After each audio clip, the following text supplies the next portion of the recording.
Fairest of all, A Tale of the Wicked Queen by Serena Valentino.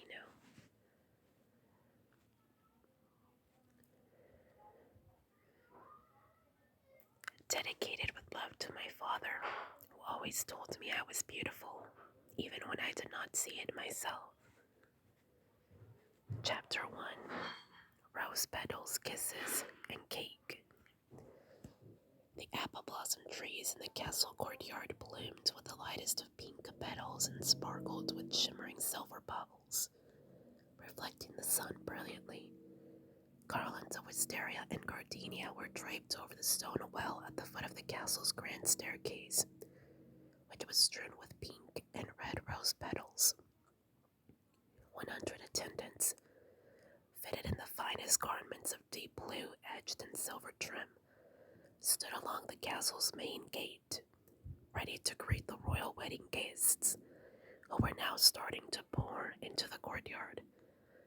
It seemed the entire world was now assembled by the old well, waiting to see the king's beautiful new bride, a distinguished beauty who seemed to magically appear from legend and myth, the beautiful daughter of the renowned maker of mirrors.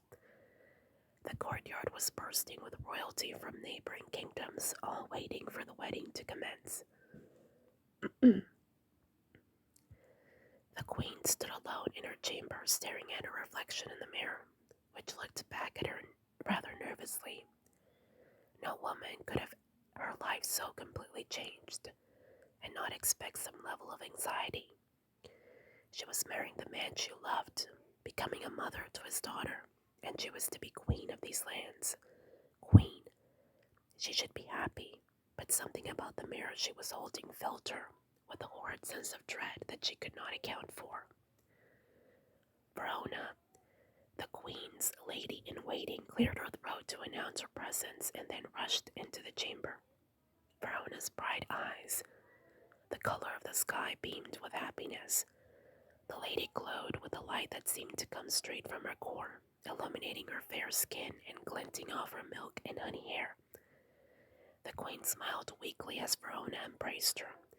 The queen had never been surrounded by such beauty, nor had she known happiness, not until she came to this court, and now here was the woman she loved as a sister. Snow White followed Verona into the queen's chambers. She was a lovely little creature of 3 or 4, with a joyous bounce in her step, and an inextinguishable sparkle of happiness twinkling in her eyes. Her skin was fairer than a virgin snowfall, her tiny, pouty lips redder than the deepest ruby, with hair as black as a raven's feathers.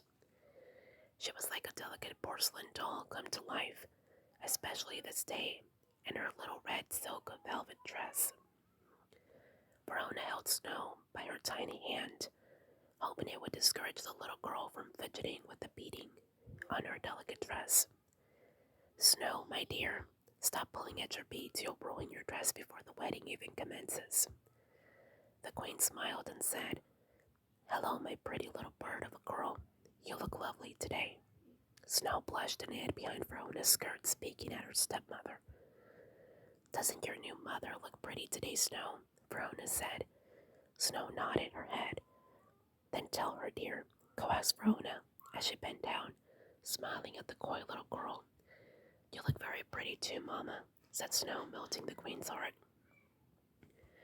The queen opened her arms to the child, and with Verona's gentle encouragement, Snow moved forward to accept the queen's embrace.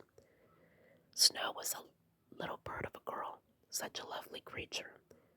It tugged at her stepmother's heart, as if the child's beauty hurt her deeply.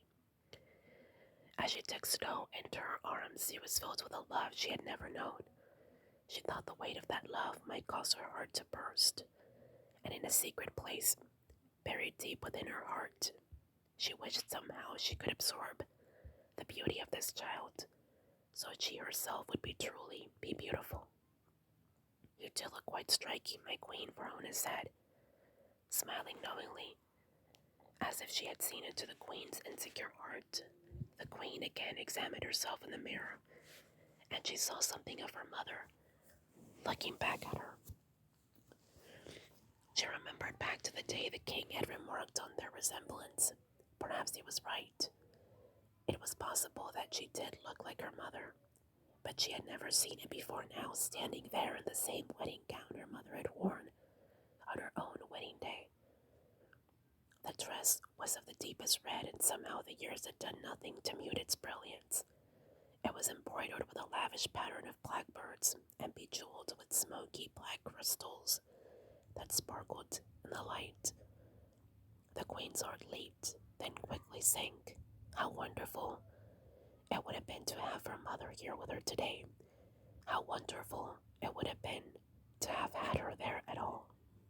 The queen knew her mother only from the painting that decorated her father's home, but as a child she would stare at it in awe of the woman's beauty, deeply in love with her, and yearning for her embrace. She would imagine this mother she never knew taking her into her arms, dancing in circles, the jewels that adorned both her dresses catching the light while they laughed. The queen broke away from her reverie to look at Snow, who was playing with the tassels of the curtains at the far end of the room. For all the joy in her eyes and her heart, the queen knew the poor child's feelings of loss. There must have been an emptiness inside the girl, an inconsolable feeling. The queen frowned, knowing that there was nothing she could ever do to replace the king's first wife. How could Snow possibly love another woman as much as she cared for her own mother?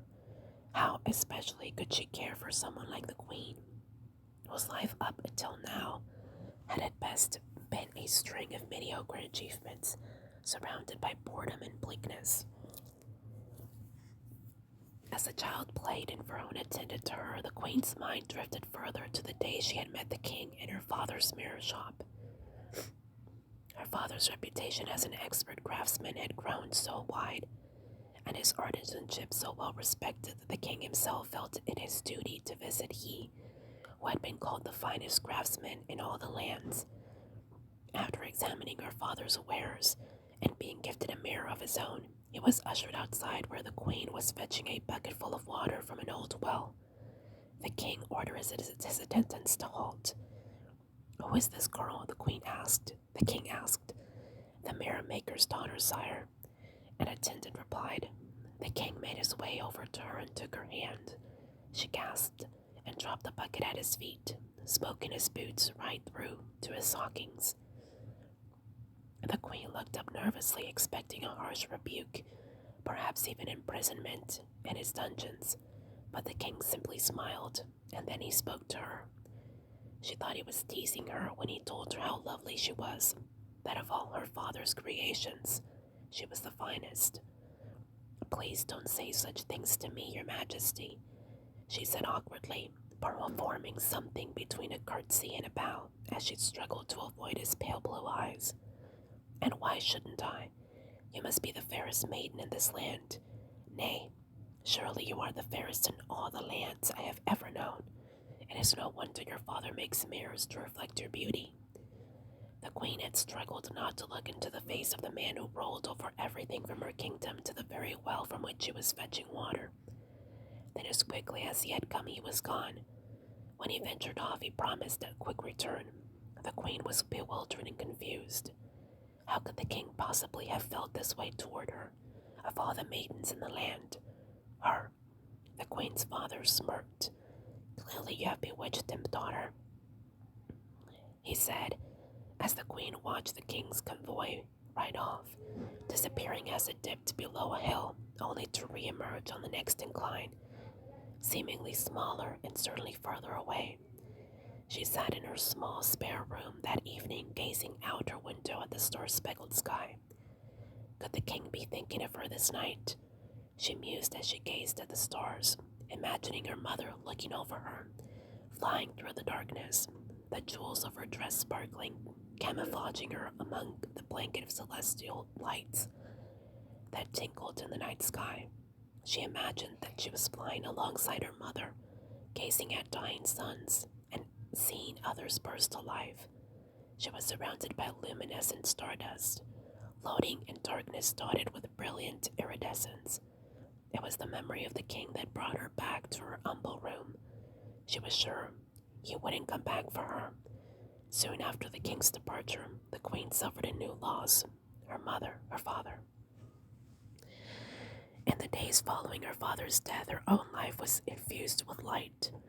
It was as though, in leaving this world, he brought all darkness with him and left her in a place where she might be able to find, if not love and happiness, at least something more than she had had up until now. On the day her father died, before word had traveled to the king or anyone else in the land, the queen brought every one of his mirrors out into the light. She hung the smaller ones from a giant maple tree on their grounds. It was remarkable. The mirrors swayed in the breeze, catching the sunlight and reflecting it in the most magnificent and unusual ways. Rays and beams of light danced upon the maple leaves. Reflections like tiny playful sprites dotted the house and the grounds. Soon travelers from far and wide came to see the beautiful tribute she was making to her father, including the king. "Your eyes are sparkling brilliantly in the light reflected from your father's mirror," said the king, standing under a dazzling sun. The bright light was shining into her dark eyes, turning them a light caramel color. The king told her she was enchanting. A terror seized her. Enchanting. What if her beauty were just that, as her father had claimed, an enchantment? Should she deceive such a kind, loving man, or was it possible that she really possessed some kind of beauty? The king made his way inside her house, and unsure of what to do, she followed him. "Is this a portrait of you?" the king asked, looking at the only decoration in the living space of the tiny home. "That was my mother, sire. I never knew her. The resemblance is uncanny. I wish I were as beautiful as she was. You look almost exactly like her. You must see it." The queen just looked at the portrait in wonderment, wishing his words were sincere, but unable to take them as anything but flattery from someone who must have needed something from her. Her father's estates, perhaps, the remaining mirrors, whatever it was that the king wanted, it could not have been her. But over time, and many visits, it seemed that she was all the king wanted. Her life began to seem like a dream, light, ethereal, and breathtaking. The king's people embraced her, around fires to the melody of a minstrel's harp. The entire kingdom and even beyond sang of the beautiful daughter of the renowned maker of mirrors who had stolen the heart of the king. Verona interrupted the queen's thoughts, bringing her back to the present. The court, in fact, the kingdom is filled with throngs wishing to glimpse their new queen. We had best make our way. The queen smiled. "And what a fine trio we will make walking into procession," she remarked as she took Verona and Snow by the hands and proceeded to the wedding celebration. Verona had not exaggerated. Huge crowds were gathered outside, and the queen could see this through the small windows that dotted the walls as she descended the spiral stairway. Among the crowd, the queen recognized the king's most beloved uncle, Marcus, who caught a glimpse of her through the window and smiled. He was a large man, unkempt and jolly-looking. The queen remembered that his wife Vivian had recently fallen ill, and yet he was here for his nephew. He was standing with his dear friend, the court's huntsman, who was a handsome man, well-built with dark eyes, hair, and beard. There were kings and consorts from far and wide, and the king's three strange cousins who dressed oddly and stuck closely together. They smiled in unison and tilted their heads thoughtfully as one. The queen observed their weird behavior as she passed by another window, this one shaped like a huge letter X. The entire castle was warmly lit with candlelight glowing in ethereal, conjuring images of the queen's favorite holiday, the winter solstice. There were so many candles lit that the room felt hot, too hot. The queen's face flushed and her hair spun. The heart pounded as she walked down the aisle toward her king. He waited by the old well, which he had ordered moved from the mirror maker's home to the castle courtyard, so that he might always be reminded of where he first saw the queen. With Verona's help, the queen steadied herself and focused her attention on her king, who was smiling brilliantly. He was beautiful, but even more so in his formal attire with his dark hair and pale eyes. His glistening sword hung at his side, and his tall boots shined in the candlelight. The queen felt as if she were floating in a dream. Women with face painted white as sheets and cheeks and lips, the colors of red roses, were peering at her as she glided past them. She attempted not to read the looks on their faces, instead focusing her gaze on her bridegroom. But surely they were smiling condescendingly at her as she passed, some of them with little bundles of jasmine in their hands, the scent intoxicating and slightly overwhelming. Not only would they be jealous of her marriage, but they would also think, why her? Of all the ladies in the kingdom, why this peasant girl? There would be whispers accusing her of enchantment and evil eyes cursing her. She finally reached the king, who stood by the well, and he took her by the hand. Perhaps he sensed her dizziness and her buckling knees, but her heart finally slowed its pounding when she locked eyes with him. The ceremony began. Brown and Snow stood off to the side. The officiant stepped forward. The king and queen exchanged words of love, promises, rings, and finally a kiss. Bliss. The crowd erupted into cheers, and had the king not caught her, the queen would have collapsed. There was a flurry, then a shower of pink rose petals illuminated by shafts of light streaming through the stained glass windows, casting an unearthly charm over the entire castle. She was in love, beautiful, the queen. Everyone she encountered remarked on her beauty. She tried not to let their compliments confound her. But when she thought of it, it made her already dizzied, head swim. The day whirled by in a pink haze. Her hand must have been kissed 1,000 times, and she never danced so much in her entire life, not even as a child with her nanny. Oh, Nanny, how she wished she were there to see her on this day. She remembered something Nanny had told her in her father's kitchen one sun-drenched morning while eating strawberries and ice cream. You are beautiful, my dear, truly. Do not ever forget that, even if I am not here to remind you. Not here, but where would you go? To dance with your mother in the heavens, dear. One day you will join us, but not for many years to come. No, Nanny, stay here and dance with me now. I don't want you to leave, not ever. And so they danced, spinning in circles, laughing and enjoying the sun streaming through the windows. That was one of the many ways Nanny would cheer her spirits: strawberries, cream, and dance. She must do that with Snow soon. The thought of it made her feel light and protected. She would be happy with the king and his beautiful, delicate little flower of a girl. She would make her child her own daughter and love her. She would tell her how beautiful she was every day of her life, and they would dance together and laugh like mother and daughter. They would be mother and daughter. She walked to the edge of the ballroom floor where Snow and Verona were standing as they watched all the lords and ladies dance in circles, like blossoms floating on a lovely summer's breeze. The queen scooped the child up, took her into her arms, and brought her into the colorful swirl of ladies' dresses. She danced with the girl, pressing her tightly against her chest, feeling the surge of love again as they danced in what seemed to be a living garden of color and sound. The king joined them, and the new family laughed until early morning hours, long after the final guests had departed or retired to their rooms within the castle.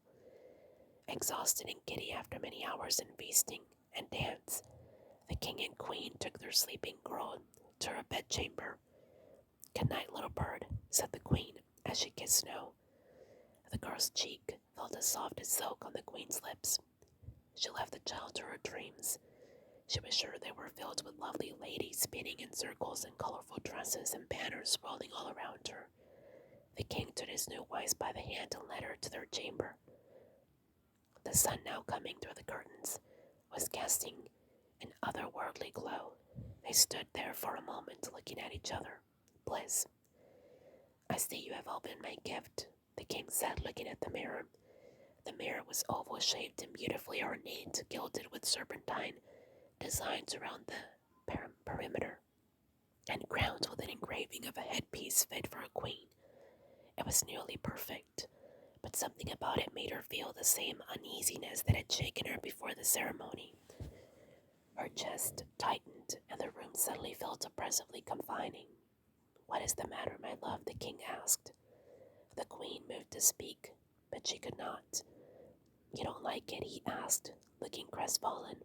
"No, my love, I'm just tired, so tired," she finally muttered, but she couldn't take her eyes off of the mirror. The king took her by the shoulders and drew her close to him, kissing her. "Of course you're exhausted, my love. It's been a terribly long day." She returned his kiss, attempting to banish all fear from her heart. She was in love, bliss, and she would allow nothing to ruin this day.